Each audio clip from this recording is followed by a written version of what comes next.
The smell of Carath came before everything else. Even through the sealed filters of the research dome, even through the thick polymer walls and the recycled air running through the vents, the planet found a way to push something in. Not a bad smell. Not quite. More like the inside of a very old forest after very heavy rain. Deep and alive and full of things that had no interest in being understood. Reed Calloway had been breathing it for 4 days, and he still noticed it every time he stepped out of his bunk. He was not a man who talked much about what he noticed. That was something people who worked with him figured out quickly. He would stand at the edge of a situation, a difficult surgery in a field tent, a panicked alien creature backed into a corner, a room full of people saying the wrong thing, and he would be still, and he would watch, and then he would move. The talking came after, if it came at all. 3 conflict zones and 11 years of xenobiological field work had made him this way, and he had never once wished it were different. What he had not planned on was raising a child who was exactly the same. Davin was 9 years old, and he had spent the last 4 days doing what he always did in a new place, watching everything. He watched the Druvian engineers run their calibration checks on the sensor arrays. He watched the fungi outside pulse faint blue when the wind touched them.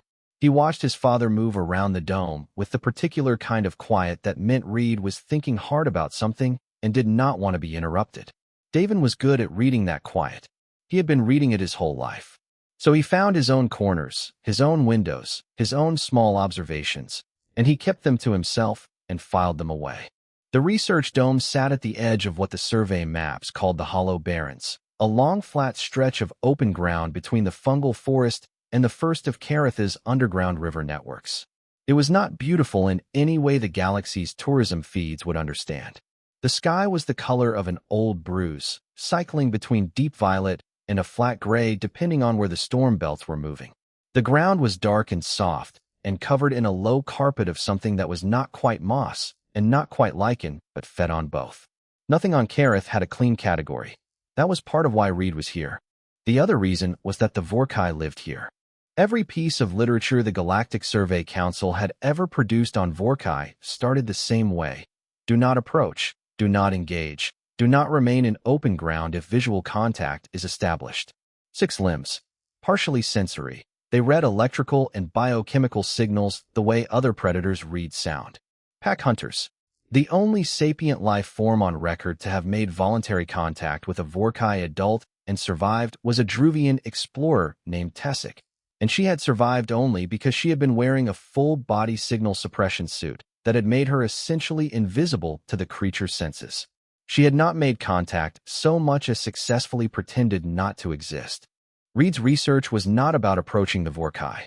It was about understanding what they did with the rest of the planet's ecosystem, how the pack territories shaped the movement of the spineback herds, how the underground river routes correlated with Vorkai denning behavior.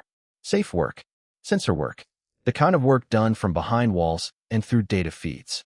Sovara had made this very clear when Reed had arrived with Davin at her station. She was the senior liaison of the Galactic Survey Council's Carath desk, and she had the particular manner of someone who had been managing dangerous situations for long enough that she had stopped being frightened by them and started being very, very organized about them instead. She had looked at Davin for a long moment when they disembarked. Then she had looked at Reed. "The boy stays inside the dome perimeter," she had said. "The boy knows that," Reed had said. Davin had said nothing. He had been looking out the porthole at the forest.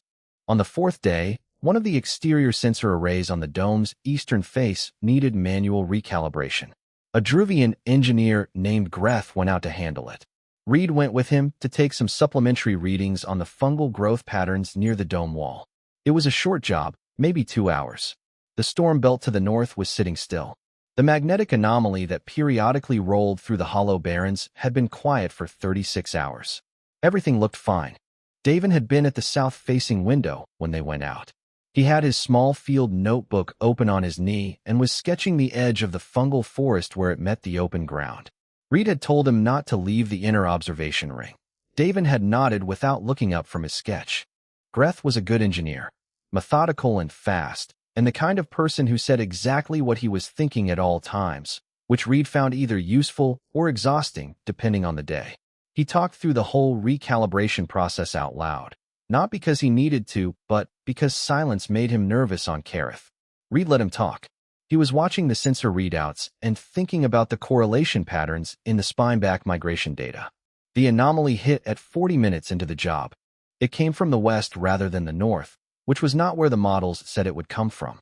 The sensor arrays flickered and dropped offline one by one, a chain reaction that moved through the dome's exterior systems in about 8 seconds. The sky did not change. The ground did not shake. There was just a soft electronic silence where there had been data, and then Greth said a word in Druvian that Reed was fairly sure was not polite, and then the storm belt on the northern horizon began to move. They got the arrays back online in 22 minutes. The storm, which was moving faster than any storm Reed had seen on Carath in 4 days, was now very close. They went back inside. Reed walked through the dome to the south observation window. Davin's field notebook was on the ledge. His pencil was next to it. The sketch was unfinished, the right side of the forest edge trailing off into blank paper, the pencil line stopping mid-stroke, as though he had simply put it down and stepped away for a moment. Reed stood there looking at the notebook for 3 seconds. Then he turned and walked to the secondary airlock at the dome's south face. The seal indicator showed it had been cycled within the last hour. The exterior storm sensor showed 47 minutes of elapsed time since the last cycle. He did the math without wanting to. He went back to the center of the dome.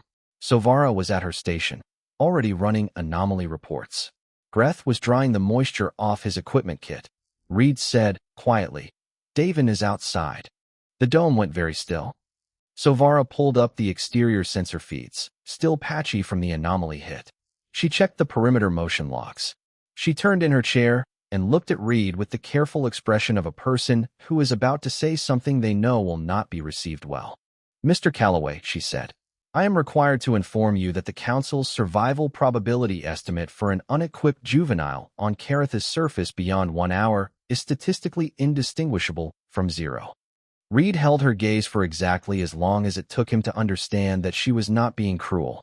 She was being honest, and she believed every word of it, and the Council's statistics were, by every historical measure, correct.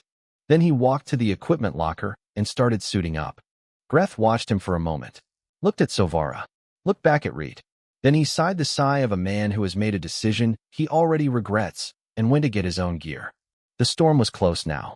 The bioluminescent fungi at the forest edge had all gone dark, which Reed had learned meant something was moving through them. He stepped out of the airlock into the heavy, alive air of Carath, and he did not look back at the dome, and he did not think about statistics. He looked at the ground. He found the boot prints, small and clear in the soft, dark earth, moving toward the forest. He followed them. Behind him, Greth pulled the airlock shut, muttered something about hating this planet more each day he spent on it, and came after. The fungal forest was not what Davin had expected. He had been watching it from the observation window for 4 days, and he had built a picture of it in his head, the blue glow, the tall stalks, the movement at the edges that he thought was probably wind. Standing inside it was different. The stalks rose 3 times his height, wide at the base and narrow at the top, branching into flat shelf shapes that overlapped each other like the floors of a very tall building. The glow was not just blue. Up close, it moved through blue and into green, and sometimes into a pale cold white that flickered when anything disturbed the air near it. It was quiet in a way that was not peaceful. It was the quiet of a place where things were listening. Davin had not planned to go far. He had stepped out of the secondary airlock because he wanted to see the forest properly, from the ground level, just for a minute. He had left his notebook because he thought he would be back before anyone noticed. He had the small emergency breather clipped to his jacket, the kind all station personnel kept on them. And he had his jacket and his boots and his field notebook habit of watching carefully before touching anything. He had made it about 300 steps into the forest before the storm came back. It did not announce itself. The fungi simply went dark, all at once, like someone had turned off a light, and the wind stopped completely, and then the pressure changed in a way that Davin felt in his ears first and his chest second. He had been in storm warnings before, on 2 other research stations his father had brought him to. He knew what the pressure change meant. He did not panic. He looked around for shelter the way his father had always told him to. Not what looks safe, what actually is safe, which is never the same thing, and he found the hollow. It was the base of the largest fungal stalk he could see, maybe 40 steps to his left. The base was as wide as the dome's main room, and the hollow inside was tall enough to stand in and deep enough that the wind, when it hit, would not reach the back of it. David went inside and pulled his knees up to his chest and listened to the storm come in. He did not notice the shape at the back of the hollow until his eyes adjusted to the dark. It was pressed against the far wall. Even in the low light, David could see it was not a plant. It was too dense for a plant, too still in a way that was different from the stillness of something that had no choice but to be still. It was the stillness of something that was choosing it. His heart did something fast, and then he made it slow down. He had watched his father do this with animals. Not just the making yourself calm part, but the first part. The part where you registered what you were feeling and then decided it was not the most important thing happening right now. He looked at the shape and tried to understand what it was. 6 limbs. He could see that much. The 2 back pairs were folded under the body. The front pair, longer, with joints that went the wrong way for a human arm, were pressed flat to the ground in a posture that David's instincts read as making itself small. It was smaller than the Vorkai adults his father had shown him in the survey footage. A lot smaller. Its triple lens eyes were open and they were fixed on him, and they reflected nothing because there was no light to reflect. A juvenile. David was almost certain. It was separated from its pack. It was alone in a storm hollow, and it was doing the same thing he was doing, sitting very still and waiting for the thing that had just appeared to stop being a threat. He understood this. He had felt this. He did not move toward it. He did not move away from it. He shifted his weight very slowly, so he was sitting rather than crouching, back against the hollow wall to his left, a distance of about 2 arm lengths between him and the juvenile. Then he looked away from it. Not fully away, but sideways, at the wall of the hollow, so it was in his peripheral vision but not the center of his gaze. He had seen his father do this with frightened animals too. Looking straight at them told them they were the prey. Looking away said something different. Then, because the storm was loud and the dark was full, and the thing that helped most when David was in an unfamiliar situation was the sound of a voice, he started talking. Not about anything. Not commands. Not trying to communicate. Just words in a low, steady tone. He talked about the forest, how the fungi went dark before the storm, how he thought the shelf branches were probably for collecting moisture, how the blue-green light reminded him of a documentary he had watched on a station 2 years ago about deep ocean creatures that made their own light. He talked about his father, how Reed moved through a room like he was measuring it, how he always knew where the exits were. He talked about the field notebook he had left on the window ledge, and how he was going to have to start a new page for everything he had already seen today. The juvenile did not move, but it did not attack. Outside, the storm came and went in waves. David kept talking, softer now, and at some point he found the emergency ration bar in his jacket pocket. He unwrapped it slowly, the sound of the wrapper very loud in the quiet between gusts, and broke off a piece. He slid it across the hollow floor, not throwing it, just pushing it along the ground until it stopped about halfway between them. The juvenile looked at it, leaned forward very slightly, sniffed, pulled back, did not eat it, did not retreat. David nodded as though this were a perfectly reasonable response and ate his half of the ration bar. The storm passed in something less than an hour. When the fungi started to come back on, first one, then another, the light spreading through the forest like a fire catching in damp wood, David slowly got to his feet. He looked at the juvenile. It was still watching him. He held out his hand for a moment, palm up, the same gesture his father used, and then he turned and walked toward the forest. He heard the juvenile move. Not away, not toward the back of the hollow. After him. He did not look back immediately. He kept walking at the same pace, and he listened, and the sound of 6 limbs on the soft forest floor came with him. When he finally did look back, the juvenile was 3 steps behind him, its front limbs moving in the careful, testing way of something that had decided to investigate rather than flee. They walked for a while like that, David forward, the juvenile behind, the bioluminescent forest lighting up around them step by step. David talked about what he was seeing. He pointed at things. He did not touch anything. He did not know, and would not have had a word for it if he had, that he was doing something that no sapient species had done on Carath in 17 years of survey record. Moving through a Vorkai territory not as prey, not as a threat, but as something the planet had not yet named. Reed found the hollow 20 minutes after the storm broke. He stood at its entrance and read the ground the way his father had taught him to read ground. Prints overlapping, a piece of ration bar wrapper near the back wall, scuff marks from two different kinds of feet. He followed the overlapping tracks out of the hollow and into the forest. Carath stood at his shoulder and said nothing for once.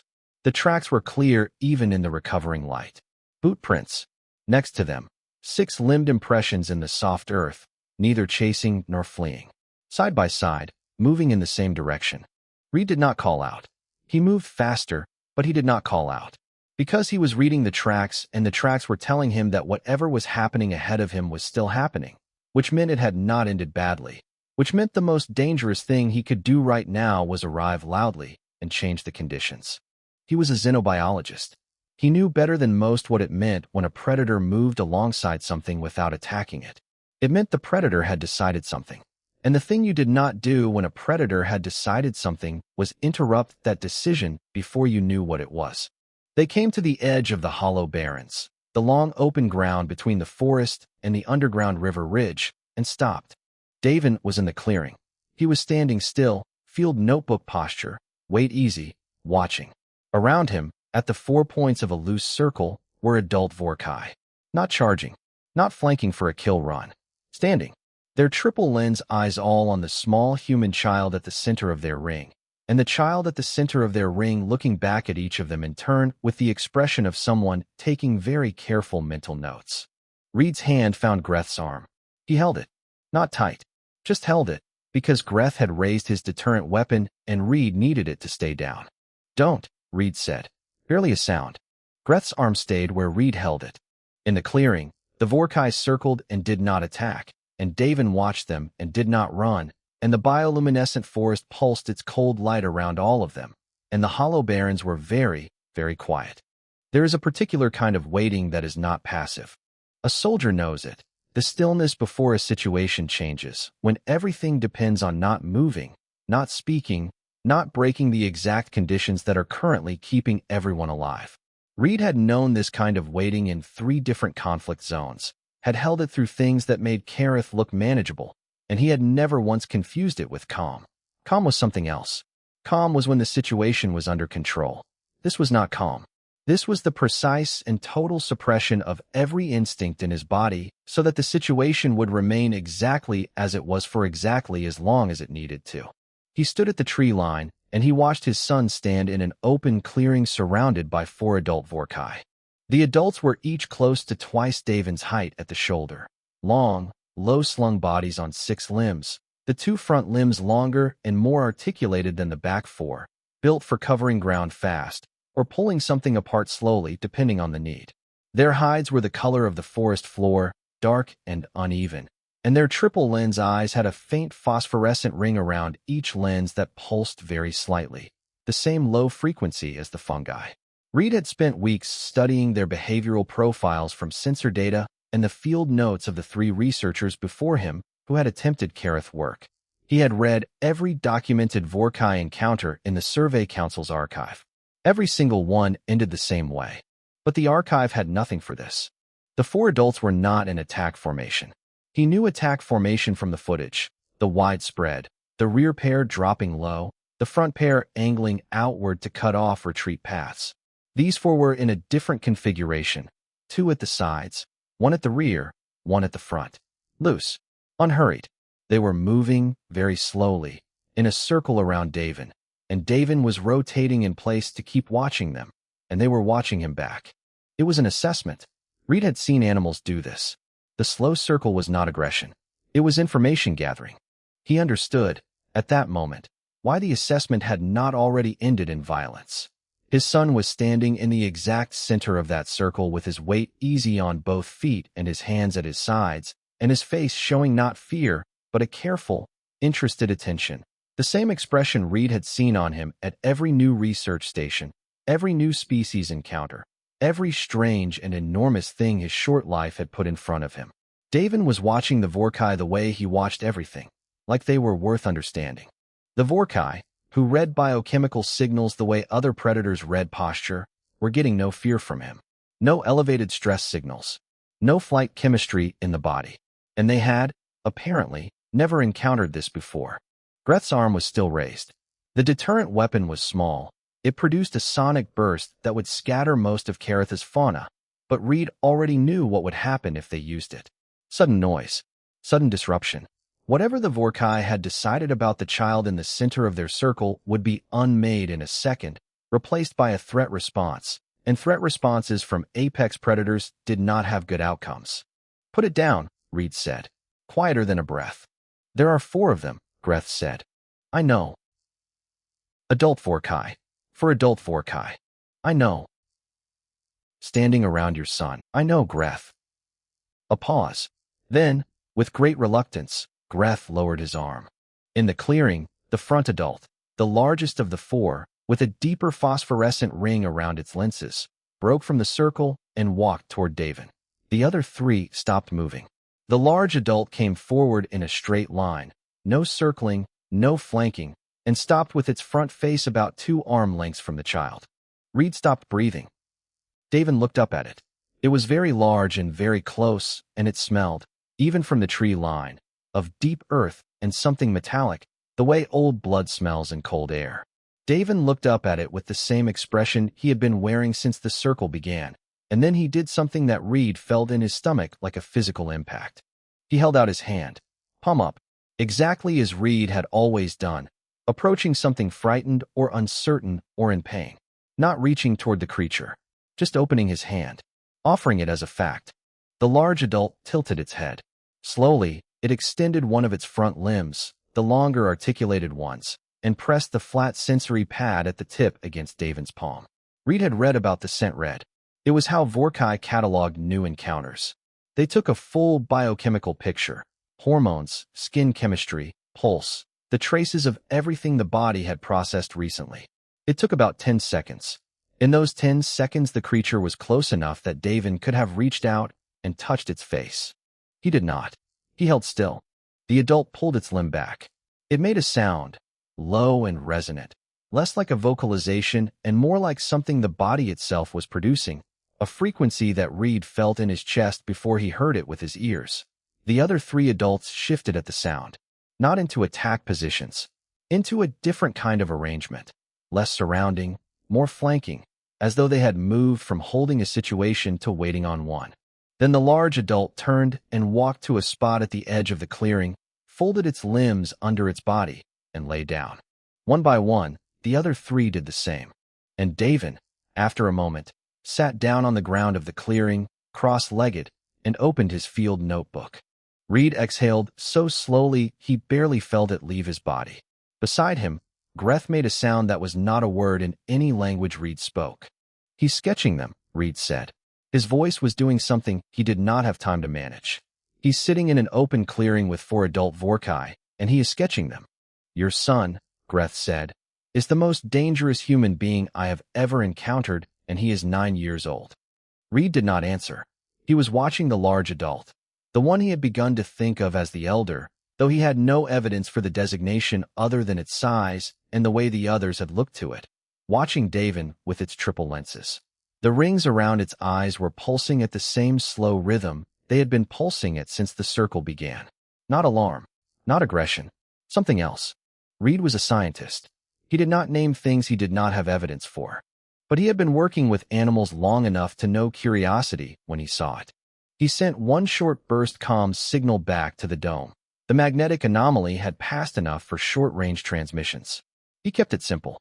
Greth's recording equipment had caught the last 20 minutes of the clearing. He said, "Davin alive. Do not send a retrieval team. Repeat, do not send a retrieval team." Then he and Greth backed into the tree line and made a quiet camp at the edge of the forest and sat down to wait. On the orbital station, Sovara received the message and looked at it for a long time. Then she pulled up the Council's Carath xenobiology files and started reading the Vorkai behavioral documentation from the beginning. She was looking for anything, one case, one outlier, one historical record, that would explain what Greth's recording was showing her. She found nothing. Not one case in 17 years of Carath's survey record. She closed the file. She looked at the recording again. She looked at the short burst message. Then she did something she rarely did in the middle of a field situation. She went to the observation window and stood there looking at the planet below and tried to figure out what she was going to write in her report. Night came to Carath the way it always did. Not gradually, but in waves, the storm belts moving and blocking the light in sections. So darkness arrived from the north and moved south across the hollow barrens like something being pulled across a table. The bioluminescent fungi came up in the dark, patches of blue and green and cold white that moved with the wind. The clearing at the edge of the barrens was lit by them, a pale, uneven light that caught the shapes of 4 large predators lying at rest and 1 small human child sitting with a notebook. Reed, watching from the tree line, had been awake for 19 hours. He was not going to sleep. He had, in his career, pulled 3 consecutive days without sleep and done good work at the end of them. He was not going to stop watching. Greth was watching too, though he had started to develop the particular 1,000-yard look of a person who has accepted that something impossible is happening and is choosing to document it rather than argue with it anymore. In the clearing, Davin yawned and capped his pencil and lay down on the ground on his side, using his arm as a pillow. He was within 10 steps of the nearest Vorkai adult. The pack elder raised its head when Davin moved, looked at the child, looked at the tree line, looked back at the child. Then it rose from its resting position, moved in a slow arc around the clearing, and lay back down, between Davin and the edge of the open ground that faced away from the forest, between the boy and the dark. Reed watched it do this and did not move and did not speak. In his chest, under all the discipline and the training and the careful management of everything he felt, something pulled tight and would not let go. Greth slept for 4 hours with his back against a fungal stalk and his deterrent weapon across his knees. It was the kind of sleep that field workers learned, surface only, aware of sound, the body resting while the mind stayed close to the edge of ready. When he woke up and opened his eyes and looked at the clearing, everything was exactly the same as when he had closed them, and this disturbed him in a way he could not immediately name. He looked to his left. Reed was in the same position he had been in before Greth slept, back against the adjacent stalk, arms on his knees, eyes on the clearing. He had not moved. He had not slept. He looked the way Reed always looked, attentive, contained, giving away nothing. "You haven't moved," Greth said. "No. That's not healthy." "I know." In the clearing, the Vorkai adults were awake. 3 of them were moving, slow patrol circuits around the clearing's edge, the 6 limbs covering ground in a low, smooth gait that barely disturbed the air. The pack elder was still lying at the position it had taken the night before, between Davin and the open ground. Davin was asleep, still on his side, arm under his head. He had not moved much in the night. Greth looked at all of this for a long time. Then he said, "What are you going to do?" Reed did not answer immediately. He had been thinking about this for most of the night. Specifically, he had been thinking about it since roughly the 3rd hour, when the emotional part of the problem had run out of new things to produce, and what was left was the practical part, which was the part he was actually good at. He had thought about it from every angle he had. He had arrived at the same answer every time. "I'm going to walk in," he said. Greth stared at him. "I'm going to remove my visible gear, the utility rig, the tool belt, everything that reads as complicated or threatening, and I'm going to walk into that clearing." "That," Greth said, "is either the bravest thing I have ever heard or the stupidest, and I genuinely cannot tell which." "Probably both," Reed said. "Keep the deterrent weapon. Don't raise it unless they're actively killing me, not just threatening me. If they're just threatening me, keep it down. You want me to watch them threaten you without intervening?" "Yes." "You know what? Fine. I will do that. I will watch. I will document it. I will send the very thorough recording to my family with a note explaining that I was not responsible for any of this." Reed was already removing his utility rig. He unclipped it buckle by buckle and set it against the base of the fungal stalk. Then the tool belt. Then the secondary scanner housing on his left forearm. He kept the medic scanner. It was small, handheld, and it fit in his jacket pocket without a visible profile. He kept the canteen because his mouth was very dry and he was not going to walk into this situation dehydrated. He kept his jacket because the atmospheric irritants on Carath were still real and he did not need lung damage on top of everything else. He looked at what he had left. Jacket, canteen, scanner in his pocket, boots on his feet. He thought, this is what Davin had when he went in. He stepped out of the tree line. Three adults came to their feet within 2 seconds. It was not a lunge, not the attack movement from the footage, but it was fast, and it was all three at once, and the sound they made was low and resonant and directional, aimed at him. The pack elder raised its head. Reed kept walking. Same pace, same direction. He did not look at the three adults. He looked at Davin, asleep in the center of the clearing, because that was the true thing he was doing, and the Vorkai read true things, and he wanted everything his body was broadcasting right now to be accurate. I am here for what is mine. He did not look directly at the adults. He kept his gaze soft, his peripheral vision tracking all four of them, his chin slightly down, his posture as neutral as 19 hours of no sleep would allow. His heart rate was elevated. He knew this. He had no way to stop it completely. The kind of pulse control he could manage in a field surgery or a firefight required preparation he had not had, and the Vorkai's sensory capability meant they were probably reading it. He kept going anyway. Davin woke up.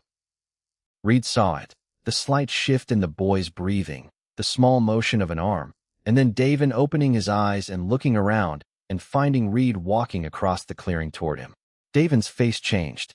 The careful, watchful expression broke open into something much younger and much simpler, and he pushed himself up off the ground and ran. The three adults moved, not toward Reed, toward Davin. They closed in from three sides, not to stop him, Reed realized, to position themselves between the running child and the unknown approaching adult. They were protecting the thing they had decided was not a threat from the thing they had not yet decided about. Reed stopped. Immediately, he crouched, making himself smaller, held out one hand, palm up. He looked at the ground to his left and held very still. The pack elder stood. It walked forward. No hurry, no aggression, the same measured pace the young one had used in the clearing the night before. It stopped in front of Reed. It was much larger up close than the footage had suggested. Its front limbs were within arm's reach. The sensory pads at the tips were extended, taking in everything. Reed did not move. He breathed slowly and let the creature take whatever it needed to take. He was aware of the ground under his boots. He was aware of Greth somewhere behind him at the tree line. He was aware of the three adults between him and Davin, watching. He kept all of this in his peripheral understanding and gave the elder his full stillness. The scent red lasted close to 30 seconds. Longer than it had lasted with Davin. Reed was an adult, a larger variable, a more complex biochemical picture. He let it go on for as long as it needed. The elder made the low, resonant sound, the same one Reed had watched it make in the clearing the night before, the one that had changed the other adult's posture. Then it stepped to the side. The three adults between Reed and Davin shifted. Not all the way clear, but enough that the path was open. Davin came through at a run and hit Reed in the center of the chest, and Reed's arms came up around him, and that was that. Reed held on and did not let go and did not say anything for a long moment. Davin had his face pressed against Reed's jacket and was talking into the fabric, something about the fungi going dark before the storm, and how the juvenile had been in the hollow already, and how the elder had a specific sound it made when it was deciding something. He was fine. He was completely fine. Reed ran one hand over his son's head and felt something in his chest that had been wound very tight since yesterday's start, very slowly, to ease. He pulled out the medic scanner. He ran it over Davin without releasing him entirely, one arm still around the boy's shoulders, the other angling the scanner. The readings came back clean. Mild atmospheric exposure, irritation in the upper lung tissue, nothing that the dome's medical unit could not handle in an hour. Otherwise perfect. 9 years old and one night on a Class 9 Deathworld, and he was completely, impossibly perfect. Reed looked up from the scanner. The pack elder was watching him. It had not returned to its resting spot. It was standing 4 steps away, its triple lenses focused on Reed and Davin, the phosphorescent rings around each lens doing the slow pulse that Reed had been observing since last night. Davin pulled back and looked up at Reed. Then he looked at the elder. Then he said, in the same practical tone he used for everything, "I think that one might be hurt. It keeps favoring its left middle limb. It didn't do that when I first saw it." Reed went still in a different way. He looked at the scanner. He looked at the elder. He adjusted the scanner's range and angled it carefully, moving slowly, bringing the scanner to bear at an angle that required him to half-turn his body. The reading came back in pieces. The scanner was not calibrated for Vorkai biology, but heat signature and tissue density told part of the story. Left third limb, inner joint. Elevated localized heat. Denser tissue response than the surrounding area. Infection. Reed looked at Davin. His son was watching him with the patient expression of someone who already knows what the next decision is going to be and is just waiting for the adult in the situation to arrive there. Reed looked at the elder. He very slowly sat down on the ground of the clearing, cross-legged, at roughly the distance the juvenile had maintained in the hollow. He unzipped his jacket pocket and took out the medic scanner and set it down in front of him and waited, with his hands open and visible, to see what the elder would decide to do. Behind him, at the tree line, Greth had stopped making comments. He was recording. He had been recording since Reed stepped out of the forest, and something in his expression had shifted from resigned exasperation to something that a field xenobiologist would have recognized, on a planet with better survival odds, as the face of a person watching history happen. It took the elder 20 minutes to come to him. Reed did not count them exactly. He sat cross-legged on the ground of the clearing with his hands open in his lap and his medic scanner in front of him, and he waited with the stillness that field work had built in him over 11 years. The storm belt to the north was quiet. The bioluminescent fungi at the forest edge breathed their cold light. The three other adults had settled again, two lying down, one still on a slow circuit of the clearing's edge. Davin was sitting to Reed's left, close but not touching, his notebook open. The elder walked a full circle around Reed before it approached. Reed tracked it in his peripheral vision and did not turn his head. When it came to stand directly in front of him, it was close enough that he could hear the slow movement of air through its respiratory membranes, a sound like wind through a narrow space. He looked at the ground between them. He let the elder make every decision about proximity and timing. The elder lowered itself, not fully to the ground, but to a partial fold, the back four limbs settling, the two front limbs still extended. It put its full weight forward slightly. Reed understood. It was giving him access to the third left limb, the injured one. He looked at Davin. His son was watching the elder with his pencil held still over the notebook page. He gave Reed a very small nod, the nod of someone who has been paying attention and is confirming information. Reed picked up the medic scanner. Slowly, every motion narrated in advance by a pause, a signal of intention before execution.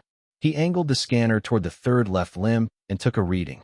The result was clearer now at close range. Deep puncture wound at the inner joint, sealed over on the exterior, but with significant tissue breakdown underneath. Infection well advanced. The heat signature was considerable. Not septic yet, but moving toward it. 3 or 4 days, maybe less given Carath's biology, and this animal would be carrying damage that would slow it, weaken it, make it a liability within the pack structure. Reed had seen what happened to pack hunters who could not keep pace. The data on Vorkai behavior was sparse, but it was consistent on that point. He put the scanner down and opened the medic kit. Davin said softly, "Is it bad?" "Manageable," Reed said, "if we treat it now." The medic kit was built for broad xenobiological application. It was a field kit, designed for Survey Corps work in environments where you might encounter anything. The broad-spectrum cell repair compound inside worked by encouraging the body's own repair mechanisms rather than by introducing species-specific medicine, which meant it functioned across a wide range of biology as long as the biology was carbon-based and cellular. Carath life was carbon-based. The survey files had confirmed that much. He would need to clean the wound first. The sealed exterior surface had to be opened.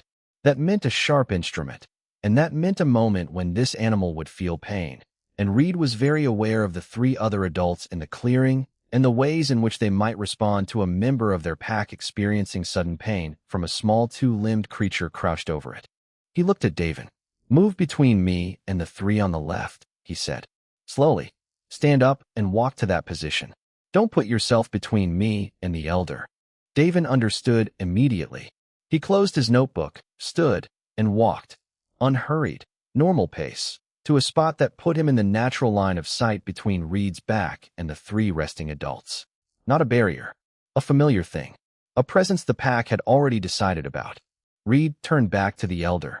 He showed it the small cutting instrument first, held it up, turned it in his fingers so the light caught it, gave the creature time to process the object.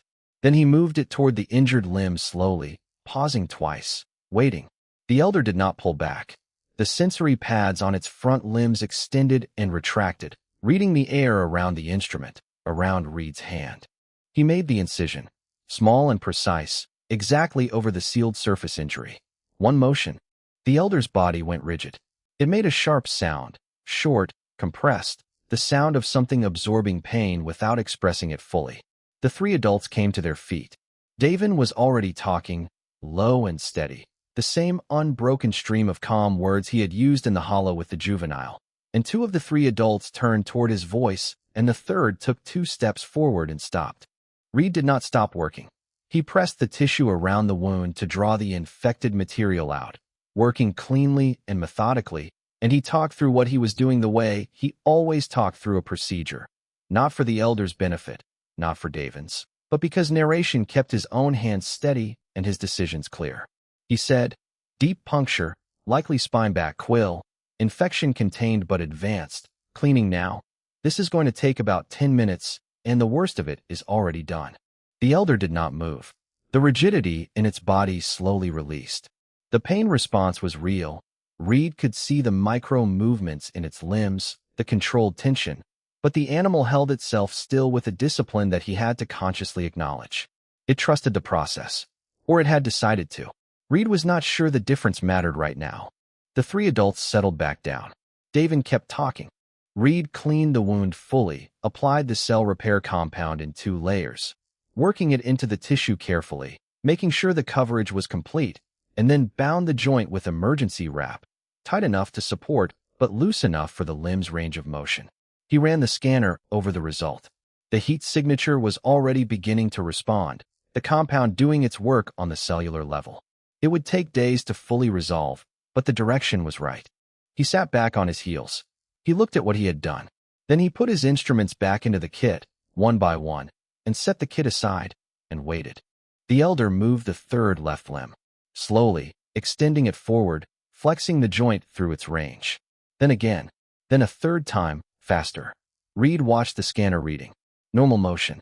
No structural damage in the joint itself. The injury had been confined to the soft tissue surrounding it. Full recovery was possible. The elder looked at him. The phosphorescent rings around its lenses were doing something they had not done before. A faster pulse. Not the slow rhythm Reed had been watching for 2 days, but something quicker, almost irregular. He did not know what it meant. He filed it and kept watching. The elder made a sound. Not the low resonant decision sound. Something different, higher in frequency, rounder, the kind of sound that had a shape to it rather than just a direction. Behind Reed, Davin went very still and said quietly, "That's the same sound the juvenile made when I gave it the ration bar." Reed absorbed this information. He held it for a moment. Then the elder did something that nothing in the Survey Council's 17 years of Carath documentation had ever recorded.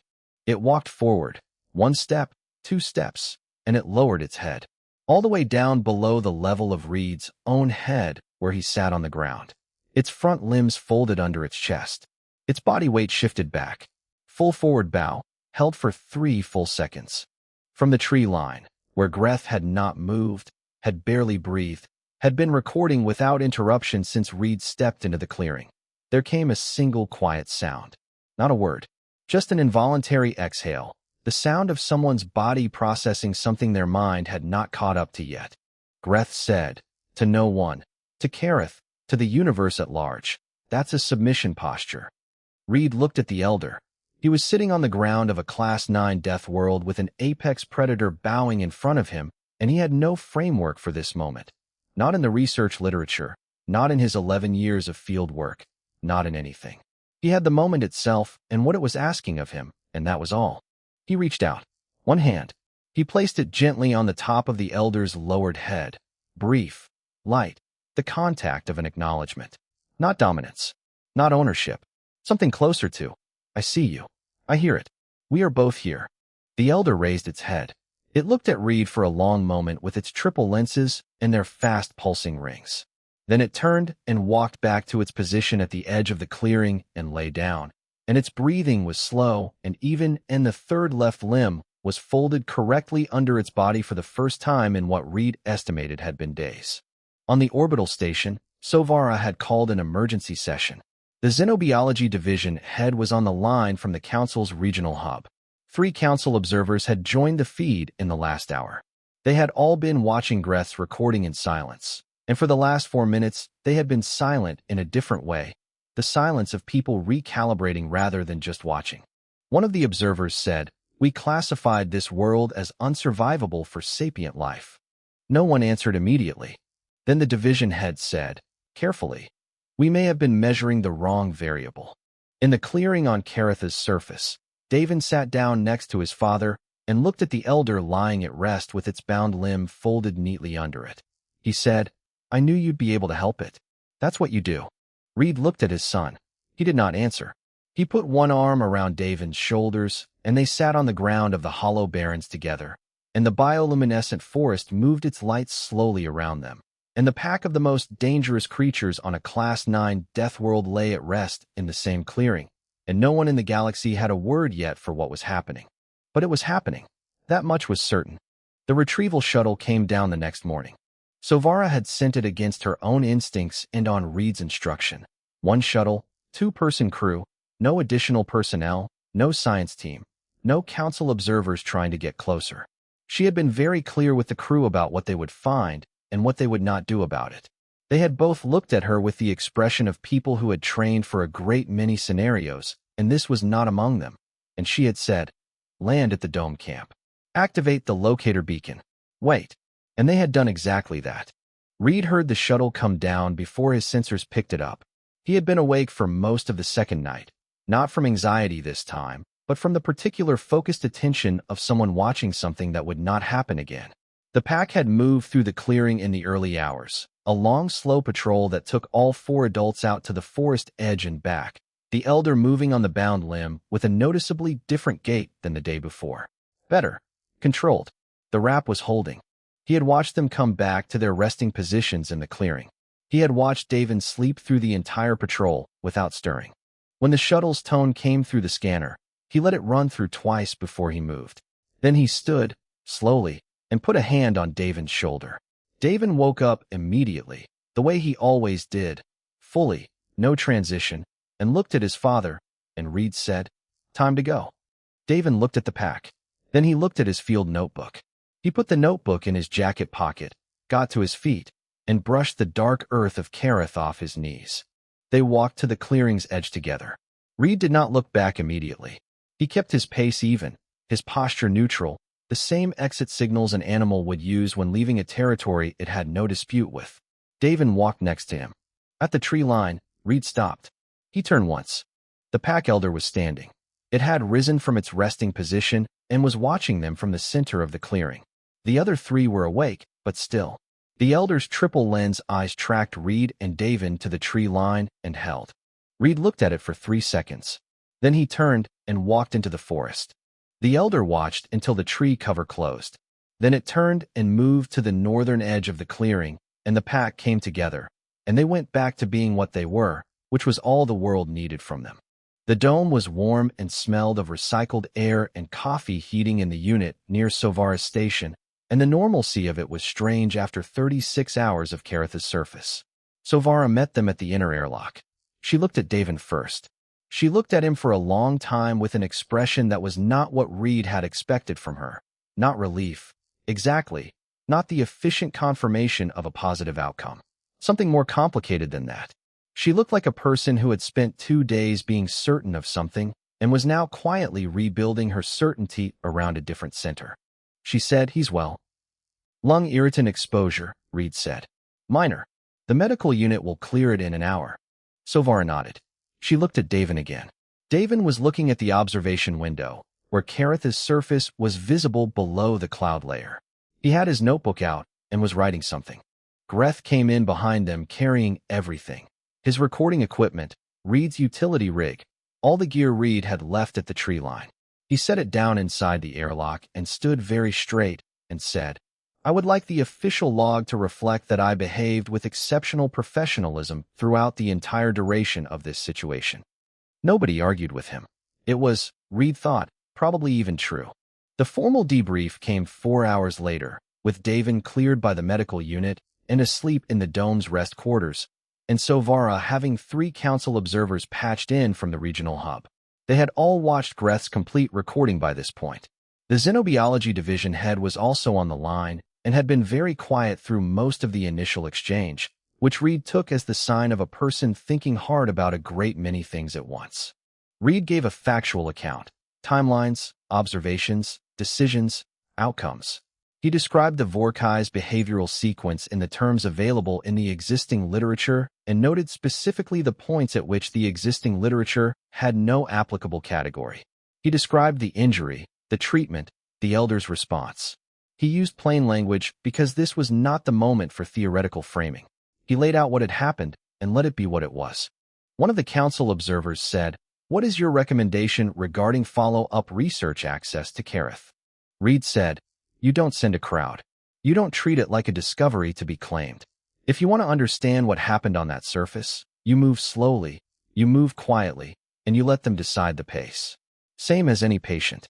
The division head said, "And your recommendation on the current classification of Carath as a Class 9 unsurvivable Deathworld?"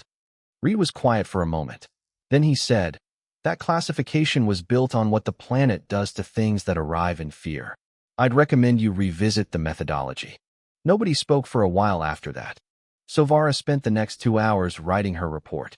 She wrote it 3 times. The first version was too clinical and missed something. The second version tried to theorize and got ahead of the evidence. The third version was honest. She described what she had seen, what the existing documentation said, and where the gap between them was. She noted that the gap was not a small one. At the end of the third version, she stopped and thought about what Reed had said. Then she wrote one final paragraph, that the encounter did not disprove Carath's classification as a dangerous environment. It demonstrated, instead, that the variable the classification had never measured was the behavior of the beings entering the environment. Carath's threat profile was, in large part, a response to the threat profile of everything that had ever entered it. Something had entered it that registered as no threat at all, and the environment had responded accordingly. She sent the report. Then she sat for a while at her desk with the observation window behind her and Carath turning in the view and thought about how long it would take the council to understand what they were reading. 3 weeks later, Reed submitted a formal research proposal to the Galactic Survey Council. 12 pages. Long-term observational study. Slow contact protocol. No disruption of established territory. Minimum footprint field presence. Duration: 5 years, renewable. He named himself as lead researcher. On the last page, in the section for additional field personnel, he listed one junior field observer, pending Guardian consent form. The consent form was attached. It was already signed. Reed Calloway, Guardian, dated the same day as the proposal. Davin did not know about the proposal yet. He was at the orbital station's observation level, the wide curved window that looked down on Carath through the cloud cover, with the planet's bioluminescent storm belts visible as pale rings of light through the gray. He had his field notebook open on his knee. He had been working on it since the shuttle came up. The new section started with the hollow, the juvenile, the storm, the ration bar, the decision to sit down and wait. He had sketched the juvenile 3 times, from memory, trying to get the joint angles right on the front limbs. He had written notes on the pack elder's behavioral sequence, labeling each behavior with a description of what had preceded it and what had followed. He had transliterated the sounds the pack made into letters as best he could remember them. The low resonant decision sound, the round-shaped acknowledgement sound, the sharp pain sound, and noted next to each one what the creature had been doing when it made it. He was doing something that had a name, though he did not know the name for it. Field ethology, the documentation of animal behavior from direct observation. He was doing it the way a person does something they have absorbed so fully into themselves that it is no longer a skill, but simply a way of seeing. Reed came and stood behind him. He looked at the notebook over Davin's shoulder, at the sketches, the notes, the transliterated sounds with their context annotations. He looked at it for a while without speaking. Then he put one hand briefly on the top of Davin's head, the same gesture he had used in the clearing on Carath's surface when he held his son and checked that he was whole. Just one touch, brief, and then he took it away and went back to his terminal. Davin kept writing. On the surface below, Carath turned slowly in its orbit, all storm and light and deep forest, and the things that lived inside it that the galaxy had decided were the measure of the planet's danger. The hollow barrens were deep in the dark side of the rotation. The bioluminescent fungi pulsed their blue-green light through the cloud cover. In the clearing at the forest edge, the pack moved through its night patrol in a long, unhurried circle, 6 limbs on dark earth, the elder at the front with a gait that was almost entirely healed now, the third left limb folding and extending cleanly with each stride.